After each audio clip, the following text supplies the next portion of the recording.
പ്രിയപ്പെട്ട പ്രേക്ഷകർക്ക് സ്വാഗതം. ഇത് ഫുട്ബോൾ ലോകം. റയൽ മാഡ്രിഡിന്റെ ആരാധകർ ഇപ്പോൾ വലിയ നിരാശയിലൂടെയാണ് കടന്നുപോയിക്കൊണ്ടിരിക്കുന്നത്. അതിന്റെ പ്രധാനപ്പെട്ട കാരണം എന്ന് പറയുന്നത് എംബാപ്പയ്ക്ക് കിട്ടിയ ആ റെഡ് കാർഡ് തന്നെയാണ്. ആ റെഡ് കാർഡ് സസ്പെൻഷൻ അദ്ദേഹം എത്ര മത്സരങ്ങളിൽ അനുഭവിക്കേണ്ടി വരും എന്നതാണ് ആരാധകർ ഇപ്പോൾ നിലവിൽ കാത്തിരിക്കുന്നത്. ഇന്ന് യുവേഫ ചാമ്പ്യൻസ് ലീഗിലെ ക്വാർട്ടർ ഫൈനൽ മത്സരത്തിലെ രണ്ടാമത്തെ മത്സരത്തിൽ ഇന്ന് റയൽ മാഡ്രിഡ് ഇറങ്ങുകയാണ്. ആ മത്സരത്തിലും എംബാപ്പെ കളിക്കുമെന്നതും ആരാധകർ ഇപ്പോൾ ഉറ്റുനോക്കുകയാണ്. എന്നാൽ എത്ര മത്സരങ്ങളിലായിരിക്കും താരത്തിന് വിലക്ക് ലഭിക്കുക എന്നതിനെ പറ്റിയുള്ള ഒഫീഷ്യൽ അനൗൺസ്മെന്റ് ഇപ്പോൾ വന്നിട്ടുണ്ട്. എന്നാൽ നമുക്ക് വിശദമായി തന്നെ പരിശോധിക്കാം. അതിനുമുമ്പ് നമ്മുടെ ചാനൽ കണ്ടുപോകുന്ന ഏകദേശം 80% പേരും ചാനൽ ഇവരെയായിട്ടും ഒന്നും സബ്സ്ക്രൈബ് ചെയ്തില്ല. അതുകൊണ്ട് തന്നെ ദയവായി എല്ലാവരും നമ്മുടെ ചാനൽ ഒന്ന് സബ്സ്ക്രൈബ് ചെയ്തിട്ട് വീഡിയോ കാണാൻ ശ്രദ്ധിക്കുക. അപ്പോൾ നമുക്ക് നേരെ വീഡിയോയിൽ തന്നെ കടക്കാം.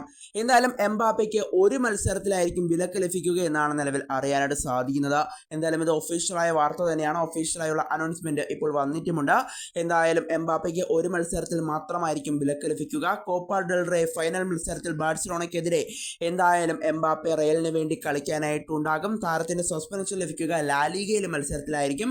21-ാം തീയതി നടക്കാൻ പോകുന്ന റയൽ മാഡ്രിഡിന്റെ മത്സരത്തിലായിരിക്കും അദ്ദേഹത്തിന് വിലക്ക് ലഭിക്കുക. അത് കഴിഞ്ഞ് 26-ാം തീയതി കോപ്പ ഡെൽ റേ ഫൈനൽ മത്സരത്തിൽ അദ്ദേഹം കളിക്കും. കൂടാതെ ഇന്ന് രാത്രി നടക്കാനായിട്ട് പോകുന്ന ക്വാർട്ടർ ഫൈനൽ മത്സരം, അതായത് യുവേഫ ചാമ്പ്യൻസ് ലീഗിലെ ക്വാർട്ടർ ഫൈനലിലെ രണ്ടാമത്തെ മത്സരത്തിലും എംബാപ്പെ റയൽ മാഡ്രിഡിന് വേണ്ടി കളിക്കാനുണ്ടാകുമെന്നുള്ളതാണ് ഇപ്പോൾ ആരാധകരെ തേടിയുള്ള സന്തോഷ വാർത്ത എന്നതിന് നിലവിൽ പറയേണ്ടി വരും. ഏതായാലും 21-ാം തീയതി നടക്കാൻ പോകുന്ന ആ റയലിന്റെ ആ മത്സരത്തിൽ മാത്രമായിരിക്കും അദ്ദേഹത്തിന് റെഡ് കാർഡ് സസ്പെൻഷൻ അനുഭവിക്കേണ്ടി വരിക. എന്തായാലും കോപ്പ ഡെൽ റേ ഫൈനൽ മത്സരത്തിലും അതുപോലെ തന്നെ ഇന്ന് നടക്കാനായിട്ട് പോകുന്ന യുവേഫ ചാമ്പ്യൻസ് ലീഗിലെ ക്വാർട്ടർ ഫൈനൽ മത്സരത്തിൽ രണ്ടാമത്തെ മത്സരത്തിലും റയലിനെ സഹായിക്കാൻ എംബാപ്പെ ഉണ്ടാകും.